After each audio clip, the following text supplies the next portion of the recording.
The purpose of this record is to show you how to use your imagination to achieve your every desire. Most men are totally unaware of the creative power of imagination and invariably bow before the dictates of facts and accept life on the basis of the world without. But when you discover this creative power within yourself, you will boldly assert the supremacy of imagination and put all things in subjection to it. When the man speaks of God in man, he is totally unaware that this power called God in man is man's imagination. This is the creative power in man. There is nothing under heaven that is not plastic as potter's clay to the touch of the shaping spirit of imagination.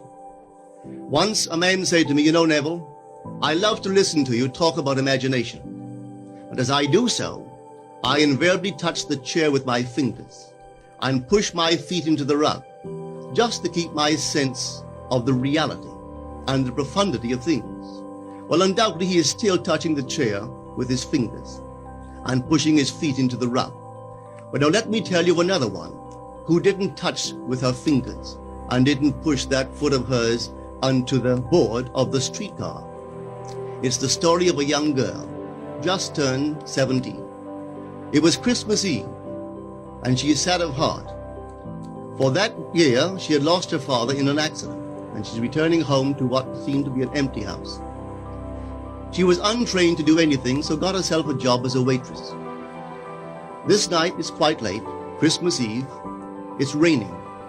The car is full of laughing boys and girls home for their Christmas vacation. And she couldn't conceal the tears. Luckily for her, as I said, it was raining, though she stuck her face into the heavens to mingle her tears with the rain. And then, holding the rail of the streetcar, this is what she did. She said, "This is not rain, but this is spray from the ocean. And this is not the salt of tears that I taste, but this is the salt of the sea in the wind. And this is not San Diego. This is a ship, and I'm coming into the Bay of Samoa." And there she felt the reality of all that she had imagined. Then came the end of the journey, and all are out. 10 days later, this girl received a letter from a firm in Chicago saying that her aunt, several years before, when she sailed for Europe, deposited with them $3,000 with instructions that if she did not return to America, this money should be paid to her niece. They had just received information of the aunt's death and were now acting upon her instructions. 1 month later, this girl sailed for Samoa. As she came into the bay, it was late that night, and there was salt of the sea in the wind. It wasn't raining, but there was spray in the air, and she actually felt what she felt 1 month before, only this time she had realized her objective. Now this whole record is technique. I want to show you today how to put your wonderful imagination right into the feeling of your wish fulfilled, and let it remain there and fall asleep in that state. And I promise you from my own experience, you will realize the state in which you sleep if you could actually feel yourself right into the situation of your fulfilled desire and continue therein until you fall asleep. As you feel yourself right into it, remain in it until you give it all the tones of reality, until you give it all the sensory vividness of reality. As you do it, in that state, quietly fall into sleep.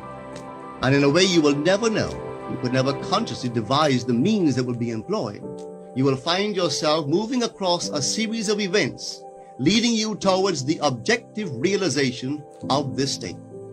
Now here is a practical technique. The first thing you do, you must know exactly what you want in this world. When you know exactly what you want, make as lifelike a representation as possible of what you would see and what you would touch and what you would do and physically moving in such a state. For example, suppose I wanted a home, but I had no money, but I still know what I want. without taking anything into consideration, I would make as lifelike a representation of the home that I would like, with all the things in it that I would want. And then, this night, as I would go to bed, I would, in a drowsy, sleepy state, the state that borders upon sleep, I would imagine that I am actually in such a house, that were I to step off the bed, I would step upon the floor of that house. Were I to leave this room, I would enter the room that is adjacent to my imagined room in that house. And while I am touching the furniture and feeling it to be solidly reading, and while I am moving from one room to the other in my imaginary house, I would go sound asleep in that state. And I know that in a way I could not consciously devise, I would realize my house. I have seen it work time and time again. If I wanted promotion in my business, I would ask myself what additional responsibilities would be mine were I to be given this great promotion. What would I do? What would I say? What would I see? How would I act? And then in my imagination, I would begin to see and touch and do and act as I would outwardly see and touch and act were I in that position. If I now desired the mate of my life, were I now in search of some wonderful girl or some wonderful man, what would I actually find myself doing that would imply that I have found my state? For instance, suppose now I was a lady. One thing I would definitely do, I would wear a wedding ring. I would take my imaginary hands and I would feel the ring that I would imagine to be there. And I would keep on feeling it until it seemed to me to be solidly real. I would give it all the sensory vividness I am capable of giving anything. And while I am feeling my imaginary ring, which implies I am married, I would sleep. This story is told us in the Song of Songs, or the Song of Solomon. It is said, at night on my bed, I sought him whom my soul loved. I found him whom my soul loved, and I would not let him go until I brought him into my mother's house, right into the chamber of her that conceived me. If I would take that beautiful poem and put it into modern English, into practical language, it would be this. While sitting in my chair, I would feel myself right into the situation of my fulfilled desire. And having felt myself into that state, I would not let it go. I would keep that mood alive, and in that mood, I would sleep. That is, taking it right into my mother's chamber, into the chamber of her that conceived me. You know, people are totally unaware of this fantastic power of the imagination. But when man begins to discover this power within him, he never plays the part that he formerly played. He doesn't turn back and become just the reflective light. From here on in, he is the affective light. The secret of it is to center your imagination in the feeling of the wish fulfilled and remain therein. For in our capacity to live in the feeling of the wish fulfilled lies our capacity to live the more abundant life.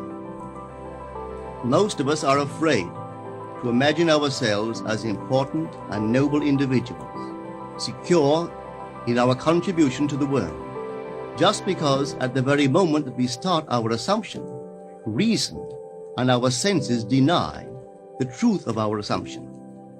We seem to be in the grip of an unconscious urge, which makes us cling desperately to the world of familiar things and resist all that threatens to tear us away from our familiar and seemingly safe moorings.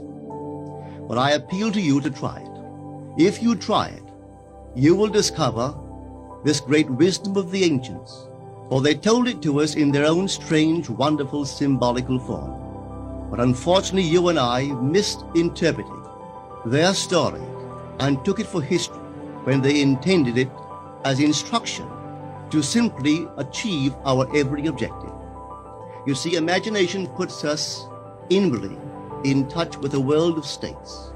These states are existent, they are present now, but they are mere possibilities while we think of them.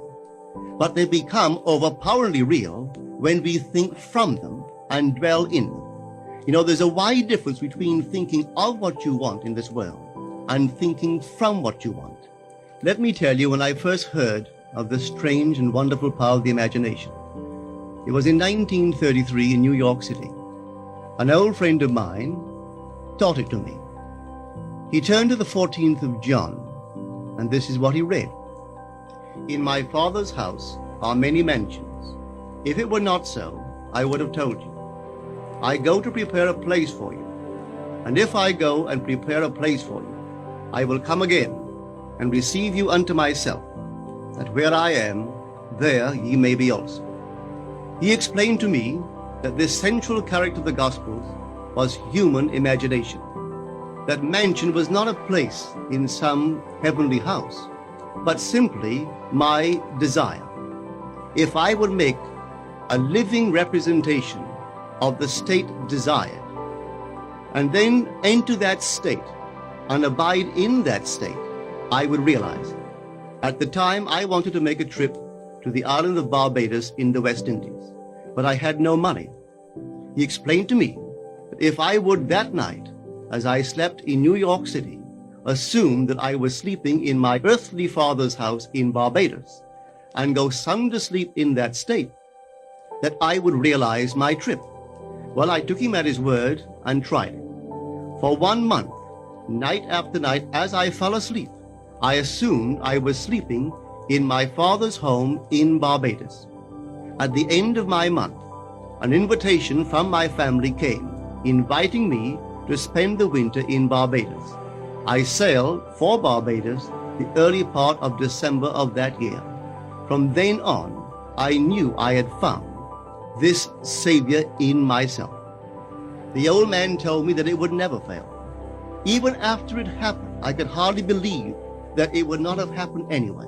That's how strange this whole thing is. On reflection, it happens so naturally. You begin to feel or to tell yourself, well, it would have happened anyway. And you quickly recover from this wonderful experience of yours. It never failed me if I would give the mood, the imagined mood, sensory vividness. I could tell you unnumbered case histories to show you how it works. But in essence, it's simple. You simply know what you want. When you know what you want, you are thinking of it. That is not enough.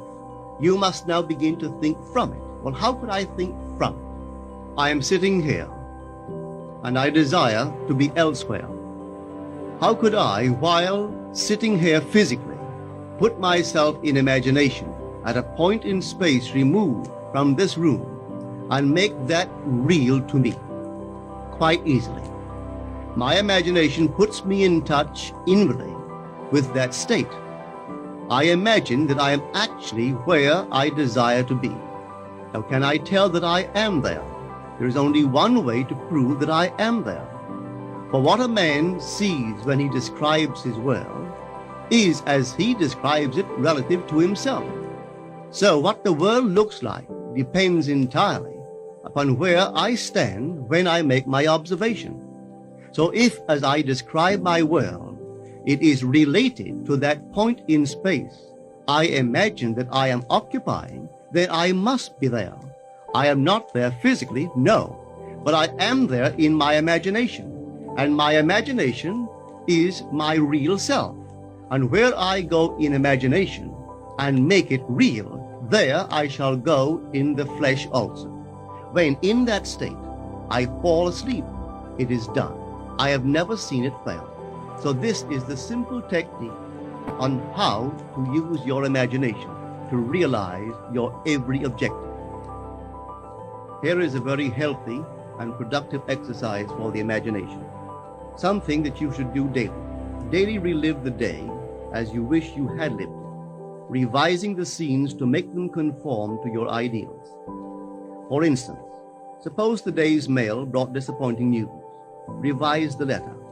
Mentally rewrite it and make it conform to the news you wish you had received. Or suppose you didn't get the letter you wish you had received.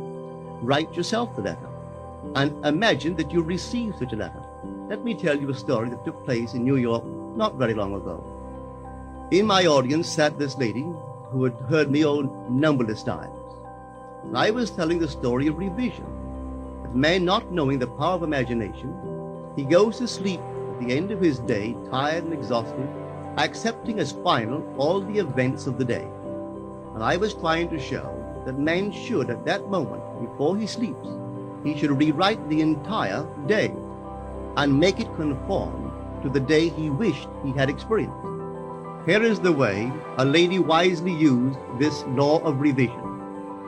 It appears that 2 years ago, she was ordered out of her daughter-in-law's home. For 2 years, there was no correspondence. She had sent her grandson at least 24 presents in that interval, but not one was ever acknowledged.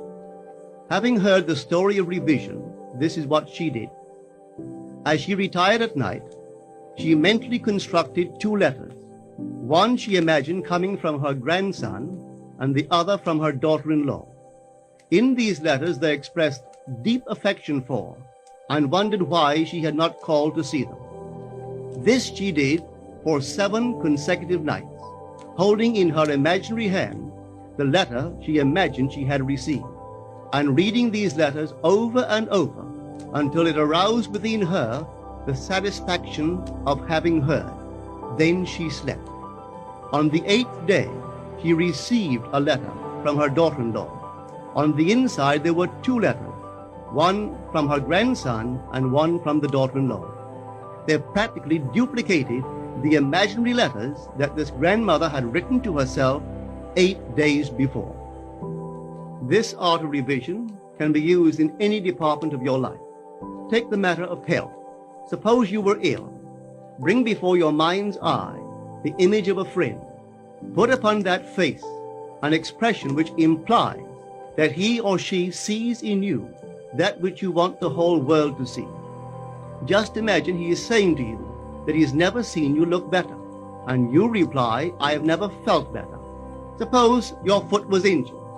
Then do this.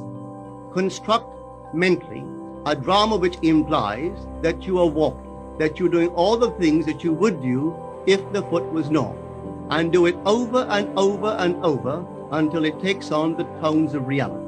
Whenever you do in your imagination that which you would like to do in the outer world, that you will do in the outer world. The one requisite is to arouse your attention in a way and to such intensity that you become wholly absorbed in the revised action. You will experience an expansion and refinement of the senses by this imaginative exercise, and eventually achieve vision in the inner world. The abundant life promised us is ours to enjoy now, but not until we have the sense of the Creator as our imagination can we experience it. Persistent imagination, centered in the feeling of the wish fulfilled, is the secret of all successful operations. This alone is the means of fulfilling the intention. Every stage of man's progress is made by the conscious, voluntary exercise of the imagination. Then you will understand why all poets have stressed the importance of controlled, vivid imagination. Listen to this one by the great William Blake.